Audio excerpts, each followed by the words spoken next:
Welcome to The Explainer. Today we're diving into Michael Parenti's Against Empire, a book that really flips the script on how we look at U.S. foreign policy and the global economy. Now, our goal here isn't to convince you of anything, but to really understand the framework he builds and the questions he asks. So let's just jump in and see what this perspective shows us. Okay, let's start with a question that this book places front and center. When you hear the word empire, what comes to mind? Probably Roman legions or British redcoats, right? Stuff straight out of a history book. But Parenti's whole argument challenges that. He's asking us to think, what if empire is still a thing, right now, just wearing a different outfit? So as you can see from this quote, Parenti kicks things off by saying that the whole topic of modern empire is something we just don't talk about.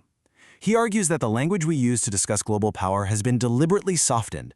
For instance, he points out how we don't say colonies anymore. We say territories, or how military invasions are often framed as efforts to ensure national defense or stability.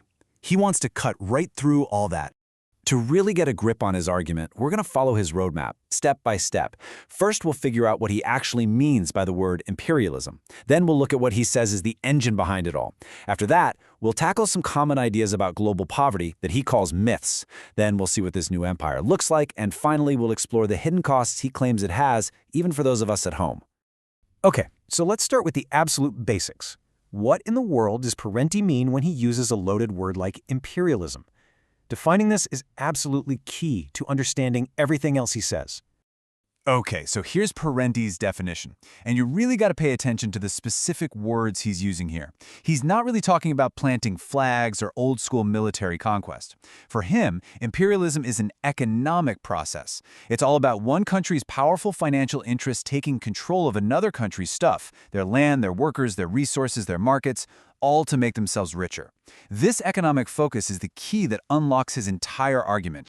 So, if imperialism is this process of economic extraction, that leads to a pretty obvious next question. What's driving it? What force is actually powerful enough to make this happen on a global scale? This is where things get really interesting. Parenti draws a huge line in the sand here. He says ancient empires were often about straightforward plunder, kind of like a smash-and-grab job. You sack a city, you take its gold, done. But he argues that capitalist imperialism is a whole different beast. It's not about a one-time heist. It's about systematically rewiring another country's entire economy, its markets, its labor force, to continuously pump out profits. It's less like a raid and more like a total systems overhaul.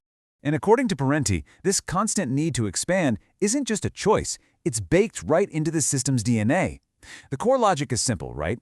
You invest capital to make a profit. Then you reinvest that profit to make an even bigger profit. He argues this cycle creates a relentless, nagging pressure to find new markets, new sources of cheap labor, and more raw materials. The system just can't stand still. It always has to be growing. And to show that this isn't some new idea he just cooked up, Parenti pulls out this quote from the Communist Manifesto. He's basically using it to say, look, people were seeing this global expansion thing over 150 years ago. It's not a bug, it's a feature of the system. All right, next up, the book takes a hard look at how we typically explain why some countries are poor. Parenti argues that the very phrase underdeveloped is totally misleading and is part of a myth that needs to be torn down. So on one hand, you have the common story, right? These places are poor because, well, they just are. Maybe they lack resources or something. Parenti just throws that idea out the window. He says, no. These nations aren't poor. They were made poor. They were impoverished. He argues they were often incredibly rich in resources, which is precisely why more powerful nations showed up in the first place. In his view, their poverty isn't an accident, it's the direct result of that wealth being taken. He does the same thing with the overpopulation argument. You know the line, they're poor because they have too many kids. Parenti's response is to change the question entirely. He says it's not about how many people there are, it's about who's using all the resources. And when you look at the numbers, well, the industrialized world, with way fewer people, is gobbling up the vast majority of everything. So the question becomes, who's really using up all the stuff? And to show this isn't just theory, he uses a powerful example, India. Check this out. Back in 1810, India was a textile powerhouse, exporting more to England than it was buying. But then the rules of the game changed. Britain slapped on these huge tariffs that basically made it impossible for Indian textiles to compete. By 1830, the whole thing had flipped. India was then pushed into debt. And the result?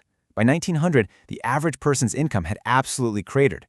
For Parenti, this is Exhibit A of how a country isn't underdeveloped, it's actively de-developed. Okay, so if the old school model of colonialism, with the flags and governors and all that, is mostly gone, how does he claim empire works today? This is where we get to the real heart of his modern critique. This brings us to his concept of neo-imperialism, or, as I like to think of it, empire in a business suit. The idea is pretty simple. You don't need to rule a country directly anymore. Let them have their own flag, their own government, all the appearances of independence. But, Parenti argues, behind the scenes, the real power, the strings being pulled, is economic. Control is maintained not by soldiers on the ground, but through international finance and corporate power. So how does this control actually work? Parenti lays out this kind of four-step playbook. It often starts with debt. A nation is pushed into debt, which gives lenders huge leverage. Then comes what he calls weaponized aid, which isn't a gift, but comes with all these strings attached, like forcing the country to use the money to hire specific foreign corporations. The next step is market control, forcing the country to privatize public assets and open its markets, which lets powerful foreign companies come in and crush local businesses. And if the people protest, that's the final step, repression, where the imperial power funds and trains that country's own military or police to crush dissent. It's a system of control that, he argues, is largely self-enforcing. So what's the ultimate motive for all this? This number really gets to the heart of it. Parenti claims that because of lower wages, weaker regulations, and fewer protections for workers, U.S. corporations can make profits that are on average 50% higher in developing nations than back home. This connects directly back to that engine of expansion we talked about, the relentless search for maximized profit. Now, a crucial part of the argument brings the consequences right back home. The book claims that maintaining an empire abroad has a steep and often hidden price for the citizens of the imperial nation itself. Parenti argues this system creates a boomerang effect with serious consequences at home. For example, when corporations move factories abroad for cheap labor, jobs are lost here. He also points to the immense taxpayer burden. The public pays for a massive global military, which he argues functions largely to protect the private investments of these very same corporations. And he presents it as a zero-sum game. Every $1 billion spent on a new aircraft carrier is $1 billion not spent on schools, healthcare, or infrastructure at home. So the crucial point, according to Parenti, is this. What might seem like a bad financial deal for the nation as a whole is a very good deal for private investors.